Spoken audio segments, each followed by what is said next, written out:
Salut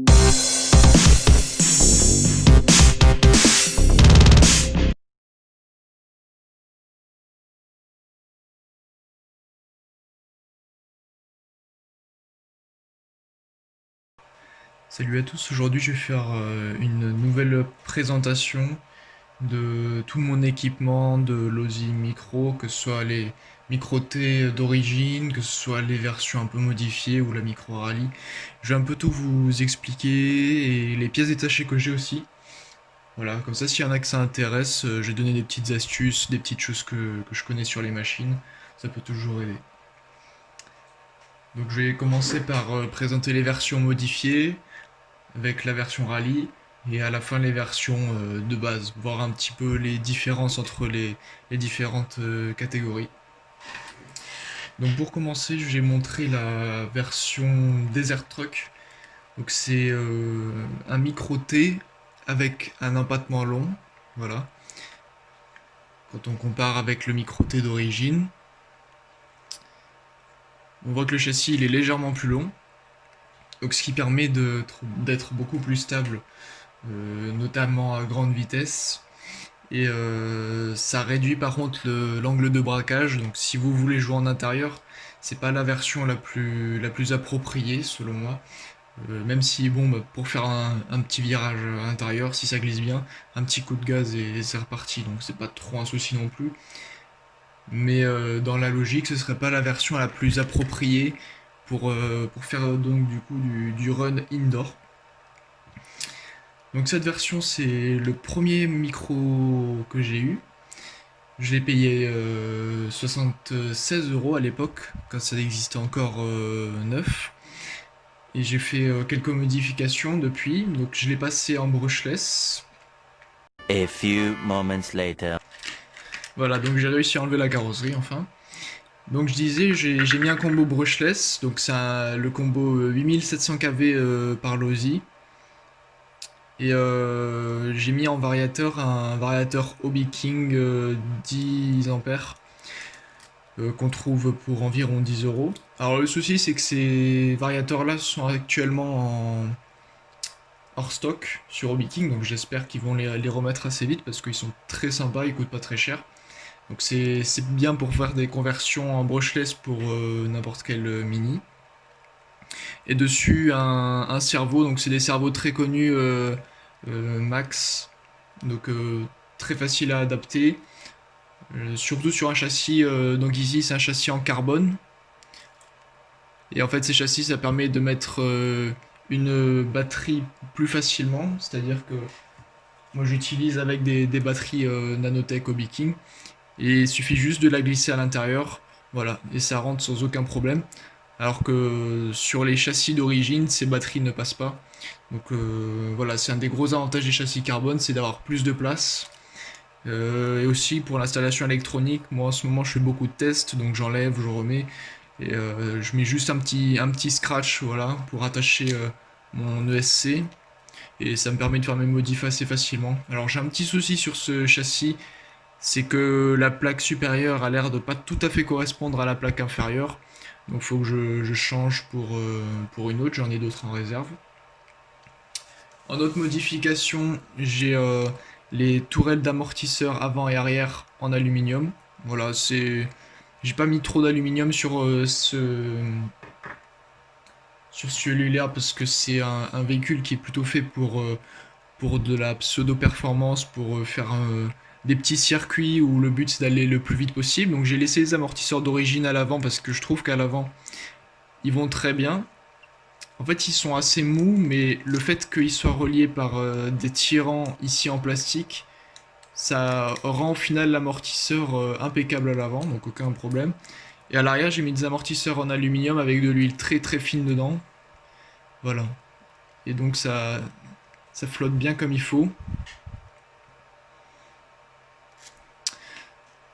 Et ensuite, c'est à peu près tout. J'ai mis ici cette pièce-là en aluminium. Je crois que c'est le bulkhead. Quelque chose comme ça en aluminium. Un pare-choc en aluminium, mais ça c'est pas trop utile, voilà, c'est parce que je l'avais en réserve.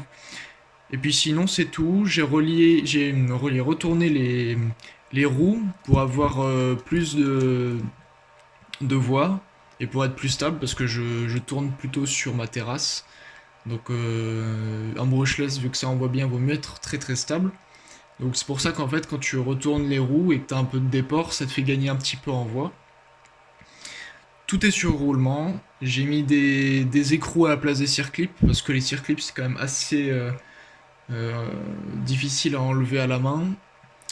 Bon, attention par contre, parce que les écrous, faut pas les serrer trop fort, sinon votre roue va avoir du mal à tourner, donc faut faire très très attention à ça. Et aussi, il faut prendre des écrous avec nil stop, parce que sinon, bien sûr, les écrous vont se dévisser très très facilement, puisque vous pouvez pas les serrer à fond, donc forcément, ils vont se dévisser assez vite. Voilà, donc pour celui-là, c'est à peu près tout. On a juste des fusées à lui à l'avant. Donc rien de très fou sur ce custom là. On reste sur quelque chose d'assez basique, mais moi ça me va très bien, ça reste léger et ça va très très vite. Je me mettrai une petite vidéo. Voilà, donc celui-là c'était mon tout premier. Et après j'en ai acheté plein d'autres en lot et tout ça, je me souviens plus de l'ordre. Donc en deuxième j'ai présenté celle qui va être destinée pour des speedruns. Donc j'ai pas encore fini de faire ce que je voulais comme modification dessus. Mais déjà on a une carrosserie de Baja. Donc ça pourrait être un micro Baja, sauf que le micro Baja a le même châssis que le micro T. Et celui-ci a un châssis allongé. J'ai récupéré un châssis en carbone, donc il a un châssis allongé. Et du coup, on a avancé le plot de carrosserie pour que la carrosserie du châssis court puisse passer dessus. Voilà, pour la petite histoire. Savoir que ce châssis carbone est beaucoup mieux adapté que celui du micro Desert Truck, donc je pense que je vais faire la même platine supérieure sur celui-là. Donc ici, j'ai un récepteur de radio assez gros. Par chance, il passe sous la carrosserie, mais je vais assez vite le modifier pour remettre un récepteur de fuite à bas que je vais vous montrer après. En ce qui concerne le combo brushless, donc on a un combo, donc là c'est un 8000 kV, c'est un moteur LD Power 8000 kV qu'on trouve sur Banggood et d'autres sites comme ça. Alors je sais pas s'il est encore disponible, mais en tout cas il coûtait une dizaine d'euros, donc c'était très bien. Déjà câblé avec cette fameuse prise qui est très très sympathique, puisque comme ça si vous mettez ça sur tous vos moteurs de micro, vous pouvez les interchanger comme vous voulez. Donc j'aime beaucoup ce moteur. Bon, des fois il arrive qu'il y ait des petits problèmes de connexion et que du coup il y a un peu de cogging au départ. Parfois faut un peu trimer les câbles, etc. Bon, c'est un peu compliqué. Donc j'ai mis la prise sur le variateur pour lui correspondre. Voilà, un petit coup de gaine thermo comme ça c'est propre. Le même variateur qu'avant, un 10 ampères de chez Hobby King. Et en servo, c'est un servo, je crois, de petit avion dessus, je sais plus exactement. Mais je vous parlerai des servos plus tard, j'en ai quelques-uns en stock. Donc on a dit un châssis en carbone, toujours un bulkhead en alu à l'avant, parce que j'en ai quelques-uns en réserve. Un pare-choc en carbone, là pareil, c'est pas nécessaire. Tourelle aluminium arrière, à savoir que je pouvais pas la mettre à l'avant parce qu'il faut un plot de carrosserie élevé, comme sur le Desert Truck. Il faut des plots de carrosserie assez hauts et j'en avais pas assez en réserve pour en mettre sur d'autres tourelles en alu. Voilà, ça c'est un des problèmes, c'est parce que si vous avez beaucoup d'électronique en dessous, il faut rehausser un peu les plots de carrosserie. Et de ce fait, il faut faire très très attention, sinon vous allez vite abîmer vos carrosseries à vouloir insérer vos clips. Bon, pas très grave, hein, ça marche très bien en plastique aussi, je n'ai jamais cassé ou quoi. On a tout le carter de transmission en aluminium à l'arrière. Je crois que c'est le seul qui me reste d'ailleurs. Bon, ça change pas grand chose, mis à part que ça chauffera un peu moins, je pense. Et je crois que c'est à peu près tout pour ce qui est châssis. On a des amortisseurs en aluminium à l'arrière un peu trop durs à mon goût. Après, ce sera pour du speedrun, mais bon, ils sont un peu trop longs à redescendre à mon goût, voilà. Comme vous pouvez voir, c'est pas un réglage idéal. Et à l'avant, par contre, on est beaucoup mieux. Il y a des amortisseurs aluminium sur celle-là, mais ils sont pratiquement vides. Il y a juste un petit peu de graisse pour le fonctionnement.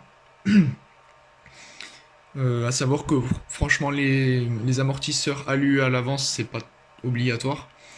J'ai une option assez rare, c'est les liens réglables de chez 3 Racing. Voilà, c'est une option qui est très recherchée par beaucoup de fans de micro T. Personnellement, je trouve que c'est un peu surcoté parce qu'on peut faire les mêmes liens avec des pièces de Orlando 1/35e, le petit crawler. Et à savoir qu'ils sont assez fragiles, j'ai vu pas mal de gens les casser. Donc pas si bien que ça au final. Et ici on a des fusées en aluminium au bout. Voilà. Après je tourne un peu avec les options, j'en mets quelques-unes par-ci par-là. Je dis pas que c'est très utile parce que franchement je vais vous présenter la micro T d'après qui sera tout origine et tout va très bien. Alors, dernière modif que je compte faire, donc j'ai un petit pignon que je vais comparer au pignon que je vais installer. Bon, je vous mettrai une petite photo, je vous incrusterai une photo si j'arrive à retrouver la comparaison entre les deux pignons. Donc entre celui que je veux installer et celui que j'ai actuellement. Voilà, donc le but ce serait d'en faire une machine de speedrun. Voilà, j'ai déjà des pneus lisses dessus, les pneus je reviendrai après dessus, j'en ai plein en réserve aussi. Ça c'est des pneus je crois de Baja du coup. Et le tout est monté encore une fois sur roulement. Voilà. Parce qu'à la base c'est des bagues en plastique, même pas en laiton. Donc c'est quand même bien meilleur en roue libre que les bagues d'origine. Voilà, donc pour celui-là, on a fait globalement le tour avec des écrous à la place des circlips encore une fois. Là on arrive sur un micro T quasiment tout d'origine, que j'ai converti aussi en brushless. Celui-ci a un châssis court, donc c'est un vrai micro T.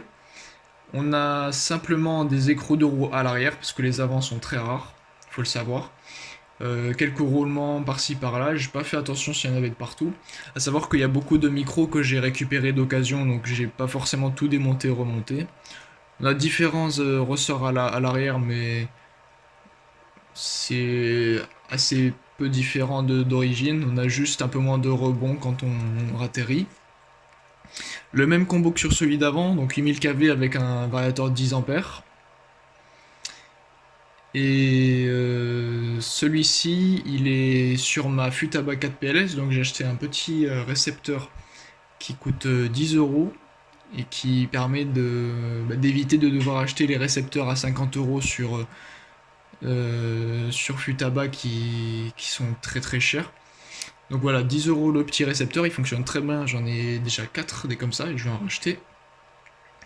Alors le problème quand on utilise des lipos sur les châssis d'origine, c'est que soit on trouve des lipos qui rentrent dans le compartiment, qu'on enlève, on met la lipo dedans, soit on doit faire des petites modifications. Moi j'ai choisi de découper le châssis sur le côté pour pouvoir y glisser ma lipo. Alors l'inconvénient quand même c'est que la trappe ici n'est plus accrochée, donc je vais remettre du scotch bien rigide dessus, un peu de Chatterton. Bon, c'est un peu bricolage, mais au final ça fonctionne très bien. J'ai fait deux runs complets avec celui-là et aucun problème à ce niveau-là, au niveau de la batterie, l'électronique. J'ai juste cassé un lien de direction, mais ça se fait à la main avec n'importe quoi, donc aucun problème sur ce modèle. Et j'ai aussi retourné les roues sur celui-là pour gagner en voie parce que j'allais rouler dehors. Voilà, on peut le voir, hein, je rigole pas. Les roues sont bien sales, j'ai essayé dans la terre. Voilà, mais c'est très sympa en brushless sur un micro T d'origine, il n'y a pas besoin d'avoir des tonnes d'options très honnêtement. Les seules options qui pourraient être requises, ce serait d'avoir des pignons de différentiel en aluminium à l'intérieur, parce que les différentiels apparemment sont très fragiles. J'en ai jamais cassé, mais bon, je répète ce qu'on m'a dit. Avoir des liens d'avance, donc les liens ça peut se faire avec des couvercles de peau, de pâte à tartiner, avec des vieilles cartes bleues, des choses comme ça. Et vous pouvez faire un lien de la même dimension, c'est très facile à faire. Sinon, je ne vois pas d'option nécessaire dès le départ. Voilà. Donc ça, c'est un exemple de simple modification en brushless. Et il y a un pignon moteur en alu, mais ça, c'était livré avec le moteur directement pour 10 euros, donc je l'utilise forcément. Voilà, donc au niveau des améliorations, on a à peu près fait le tour. pour les micro-T. Donc là, on passe sur la micro rallye modifiée. À la base, c'était un micro short course, donc micro 10 STE converti en rallye. Donc en fait, j'avais un deuxième châssis de rallye sur laquelle j'ai remonté l'électronique du micro STE.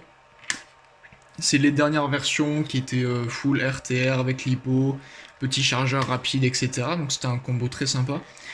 Donc j'ai juste réutilisé l'électronique que j'ai mis sur un châssis de micro rallye.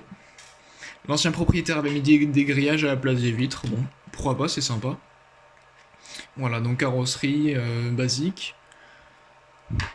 Et là on est sur un châssis encore en carbone. Voilà, très beau châssis. Sur lequel donc j'ai mis le combo brushless qui se présente comme ceci. C'est une grosse platine, donc c'est une plus grosse platine que les combos brushless de ceci.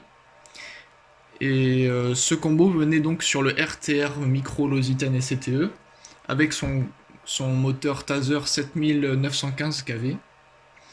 Voilà, donc tout fonctionne très bien. Elle est juste un peu sale parce que j'utilise beaucoup en extérieur sur la terrasse. Tout d'origine, sinon aucune amélioration.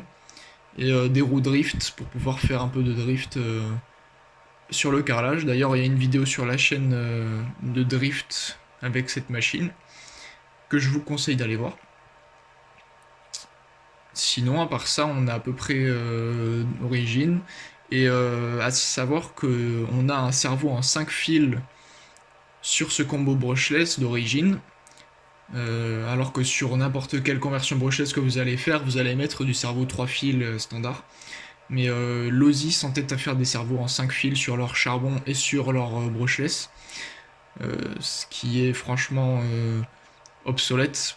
Parce que les cerveaux 3 fils sont très très bien répandus, ça coûte rien maintenant, donc il n'y a plus de raison de faire du 5 fils, hormis de nous bloquer chez eux quoi. Voilà, donc c'est à peu près tout ce que j'avais à dire sur celle-ci. Elle fonctionne très bien, amortisseur très bas du sol pour drifter. Je suis très très content de cette machine, à savoir dans son package RTR de base, je suis vraiment très très satisfait. Elle coûte peut-être un petit peu cher, mais aucun problème avec cette machine.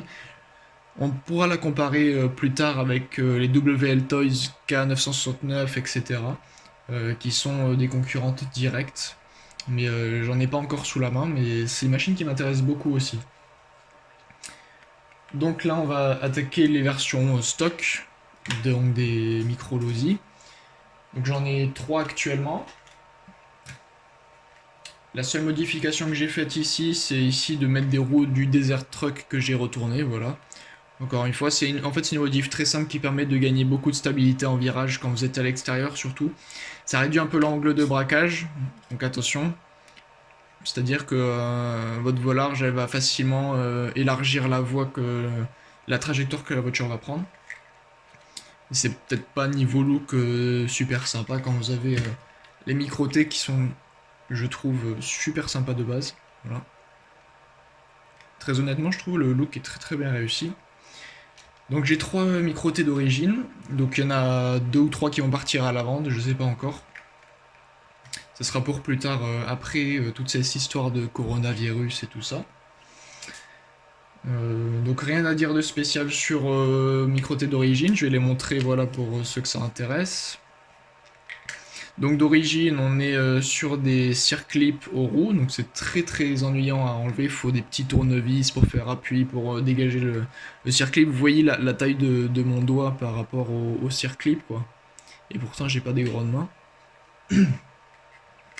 Sous la carrosserie, on a toute la platine avec l'ESC et le récepteur tout en un.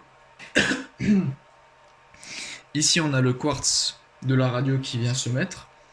Donc la radio qui est d'origine en 27 MHz. Voilà. Et qui, elle aussi, a son quartz ici. Attention à bien mettre le quartz de la radio dans la radio et du récepteur dans le récepteur, parce que ce ne sont pas exactement les mêmes. J'ai déjà fait l'erreur plusieurs fois.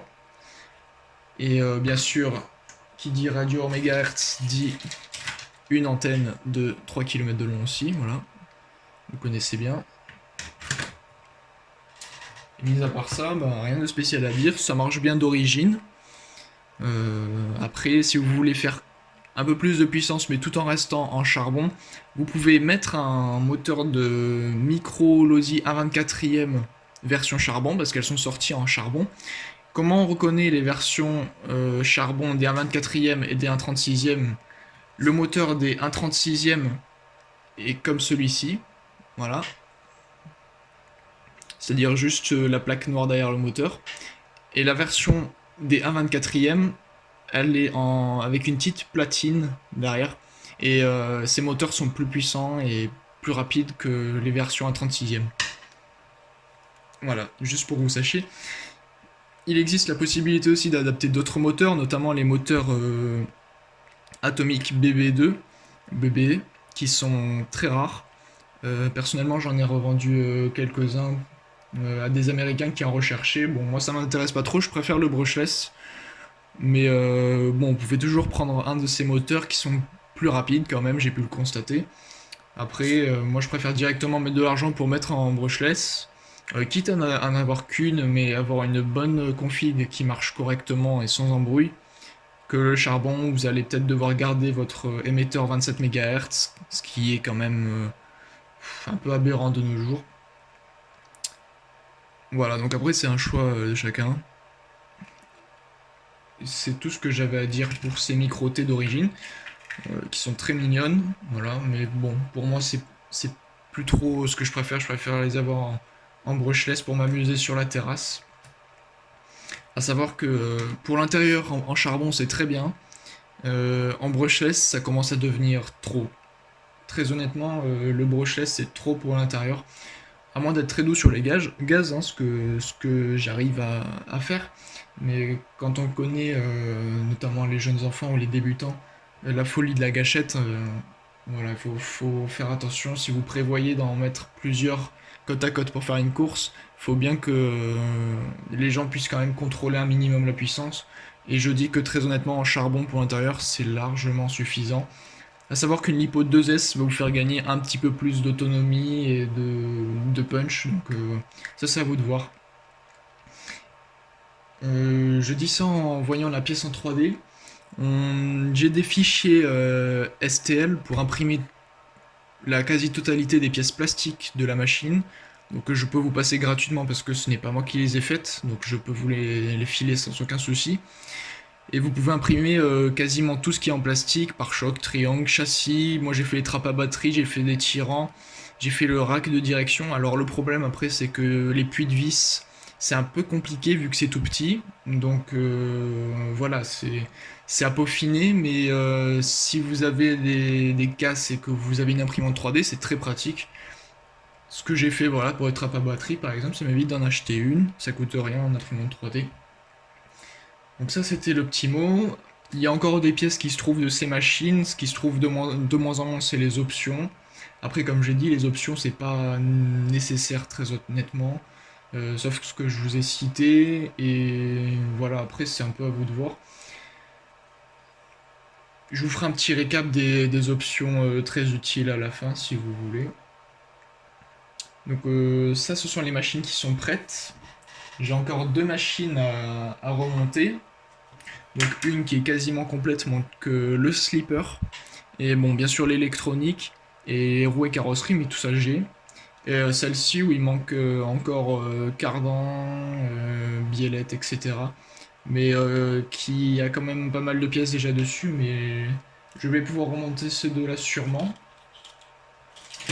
J'ai encore deux carrosseries ou trois en rab, j'ai encore celle-ci, j'en ai une d'origine. Et une carrosserie peut-être à adapter dessus, ça pourrait être sympa, voilà. Un petit mot sur les batteries, donc moi j'utilise, j'avais dit les Nanotech, donc c'est des 2400, non des 180 celle-ci, voilà. 180 mAh. Là on a des 360 mAh. D'origine ça marche avec des petites NIMH, voilà. 150 mAh, ça dure pas très longtemps, mais bon, au moins il n'y a pas de problème que ce soit une lipo ou non. Et celle-ci rentre directement sans aucune modification dans le support à batterie, alors que celle-ci par exemple nécessite de la découpe comme j'ai dû l'expliquer précédemment. Et on a aussi ces lipo options qui sont maintenant très rares. et en général plus utilisables, qui sont de la même dimension que les NIMH et qui rentrent sans modification dans le bac à batterie aussi. Mais je me répète, celles-ci en général quand vous les trouvez, elles sont déjà mortes. Moi j'en ai récupéré deux, il y en avait une qui était complètement foutue et celle-ci je l'ai pas encore testée. Donc bon, après c'est un peu des concessions à faire. Et j'ai aussi des collègues en Amérique qui utilisent trois piles AAA, je vous mettrai une petite image. Et ça fabrique en fait, ça remplace une NIMH. C'est le même fonctionnement parce que ce sont des piles comme vos piles AAA rechargeables. Mais sauf que c'est fait un peu artisanalement, il est relié entre elles et ça fait une batterie à peu près de cette dimension, donc pourquoi pas. J'essayerai aussi à l'occasion parce que ça m'intéresse bien aussi de pas forcément découper tous mes châssis. Donc celui-là par exemple il a été découpé, celui-là est d'origine, celui-là est découpé, celui-là est découpé. Et j'en ai encore un d'origine là-bas, et j'en ai encore en sachet. Donc c'est peut-être pas mal aussi si vous voulez garder vraiment l'esprit vintage sans trop détériorer l'état de la machine. Donc je vais vous montrer vite fait la platine ESC des versions stock, donc ça ressemble à ça. Donc là-dessus vous avez donc la partie réception avec le quartz que vous pouvez interchanger 1, 2, 3, 4, 5, je crois que ça va jusqu'à 5. Et donc il y a l'ESC, le cerveau vient se brancher ici, là on branche le moteur, et en dessous l'interrupteur a été chanté, là on peut le voir, la partie rouge, la gaine rouge, c'est là où il y a l'interrupteur qui a été chanté. Et attention aussi à l'antenne qui est très fragile et qui s'enlève très souvent sur les versions d'origine. Donc moi j'ai repassé un petit coup de soudure ou un petit coup de colle dessus. Et à savoir que moi j'ai déjà deux ESC dont les connexions avec l'antenne sont très mauvaises et j'ai pas pu les récupérer. Donc voilà, faites attention à ça, c'est très important. Surtout sur les versions complètement d'origine. Et donc ça c'est par exemple un ESC brushless option fait par Losi. Voilà. Donc c'est les Xelorine, donc c'est ceux qui vont normalement avec les moteurs 10250 et 8250 kV, 8750, je ne sais plus. Donc c'est des combos options qui étaient sortis à l'époque, je crois que c'était 90 € le combo, quelque chose comme ça, donc très cher, mais bon franchement il n'y a pas d'avantage à utiliser un de ces ESC par rapport à un ESC autre. Franchement il n'y a plus trop d'avantages. Sachant que moi en plus j'ai eu beaucoup de mal à les souder, je trouve que les soudures sont très difficiles à récupérer par rapport à des ESC comme ceux-ci plus récents. Sûrement parce qu'ils ont du mal vieillir ou stocker trop longtemps. Et j'ai eu beaucoup de mal.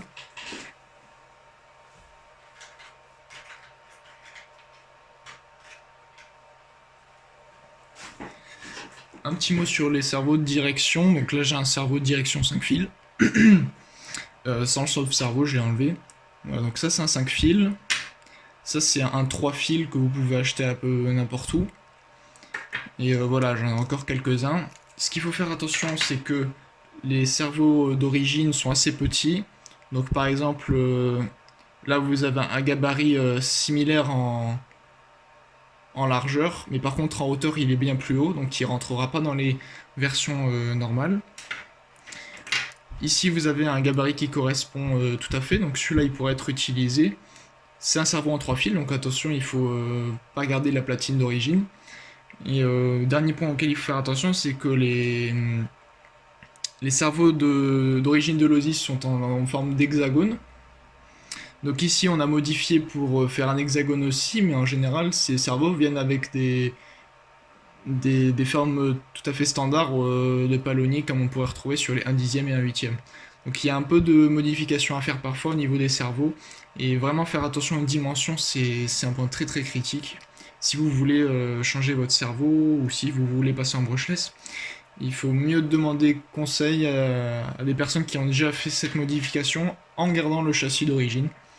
Voilà, donc ça, il faut faire très attention au niveau des cerveaux.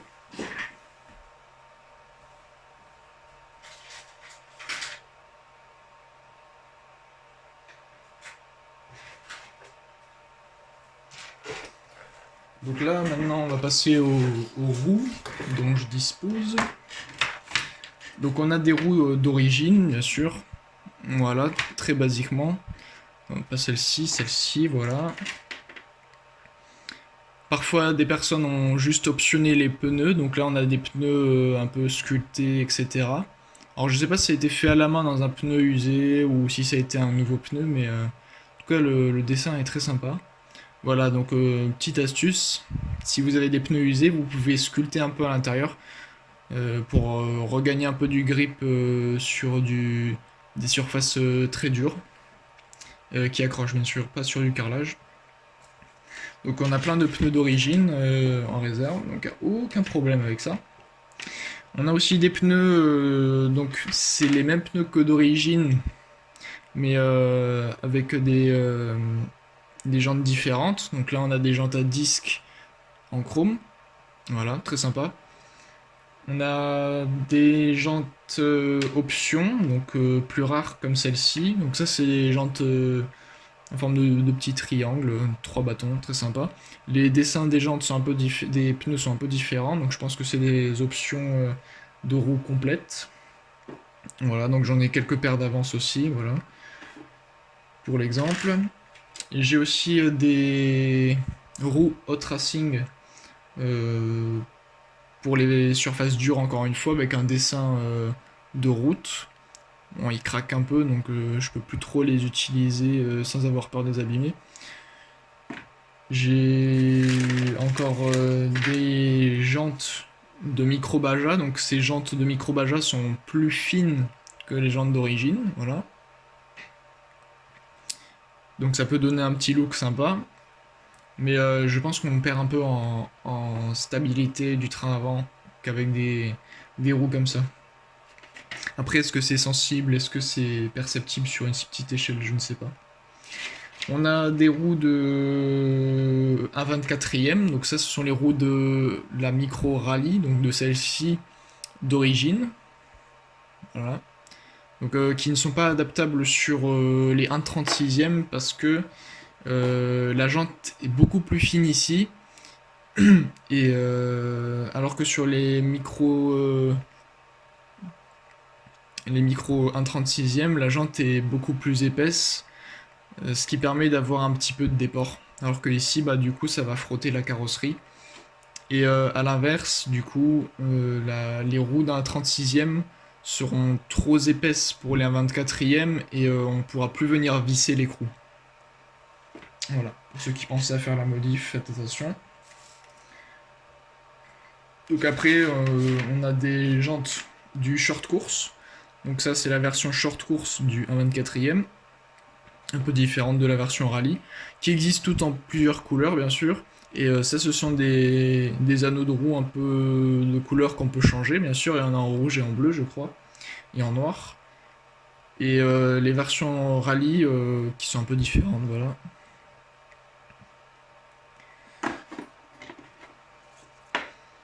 Et ce que vous avez vu tout à l'heure, ce sont des pneus de drift, donc en fait j'en ai encore une paire en sachet, ce sont des pneus qui se montent directement sur les roues d'origine, donc c'est-à-dire là-dessus, et vous montez directement ces pneus dessus. Et selon les versions, il faut parfois passer à l'eau chaude pour que ce pneu vienne bien s'ajuster sur cette roue. Donc à voir. Mais c'est des options qui commencent à devenir vraiment rares. Ces pneus-là, par exemple, je les ai jamais vus en neuf quelque part, etc. Donc voilà, après c'est un peu une passion aussi de trouver des objets un peu rares, mais d'un autre côté c'est un peu ennuyant si vous cherchez quelque chose qui n'existe plus, ça peut être parfois très frustrant. Moi je suis content de ce que j'ai là maintenant, je suis plus à la recherche de nouvelles pièces, j'ai ce que je veux, donc j'ai plus trop de choses à rechercher. Donc ça c'était pour les roues. À savoir que les roues, en manière générale, de 1/36e et 1/24e, ça commence à devenir vraiment compliqué à trouver. Donc je pense qu'il va falloir commencer à adapter d'autres modèles. C'est toujours trouvable dans des lots d'occasion, mais est-ce que vous allez acheter un lot à 40 € pour une paire de roues à 5 €? Ça c'est c'est un choix personnel, c'est vous qui voyez. Donc bah voilà, on a fait à peu près le tour de la collection. Si j'ai quelque chose à ajouter, de toute façon, je vous ferai des petites incrustations vidéo, photos, etc. Et puis voilà, c'était ma petite collection. Vous allez voir en action ma micro rallye. Voilà, je fais une petite vidéo sympa, un peu type Gymkhana, Ken Block, etc. Je ferai des vidéos de test de celle-ci quand j'arriverai à la faire aller assez vite, quand j'arriverai à mettre l'énorme pignon dessus. Celle-ci, je ferai un petit circuit avec pour montrer qu'elle est très performante pour la taille. Et voilà, après c'est à peu près tout. Je pense que je suis bien loti au niveau de ma collection. Voilà, donc si vous avez des questions, vous les mettez dans les commentaires en dessous, je vous y réponds avec grand plaisir. Et puis on se retrouve à la prochaine vidéo. Ciao ciao.